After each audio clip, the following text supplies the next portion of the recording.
O 25 de abril de 1974 é uma data histórica muito importante para Portugal, marcando o início de um novo capítulo na história do país.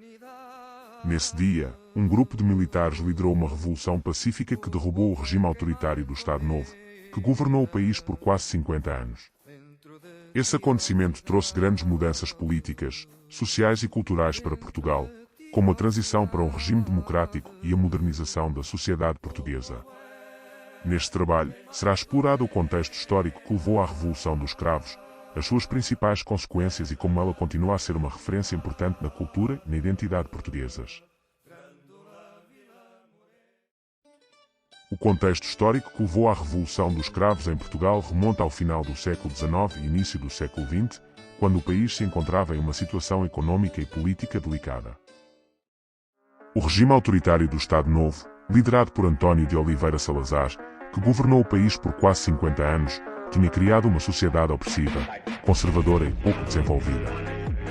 O país estava economicamente estagnado, as liberdades civis eram restringidas e a cultura e as artes eram censuradas. Durante a década de 1960, o país começou a passar por mudanças significativas, tanto internas como externas.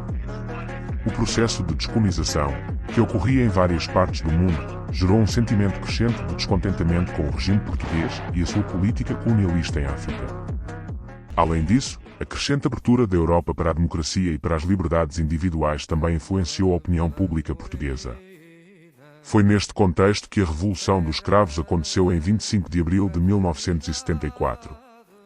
Um grupo de militares liderou uma ação pacífica que derrubou o regime autoritário do Estado Novo. Esta revolução trouxe mudanças significativas para Portugal. Uma das mais importantes foi a transição para um regime democrático.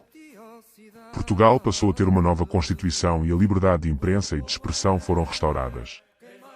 O país também passou por um processo de modernização econômica e social, que resultou na melhoria das condições de vida da população. A Revolução dos Cravos também teve uma grande influência na cultura e na identidade portuguesas. O símbolo da Revolução, o cravo vermelho, tornou-se um ícone da luta pela liberdade e pela democracia. O movimento cultural que surgiu após a Revolução, conhecido como Movimento das Artes e das Letras, promoveu uma nova forma de pensar e criar arte e cultura, levando a uma maior liberdade criativa e a uma diversidade cultural sem precedentes em Portugal. Em suma, a Revolução dos Cravos foi um marco histórico importante para Portugal, levando à transição para a democracia, modernização do país e à valorização da liberdade e da cultura. Até hoje, é celebrada como um momento de grande importância para a identidade nacional portuguesa e é lembrada como um exemplo de luta pela liberdade e pela justiça.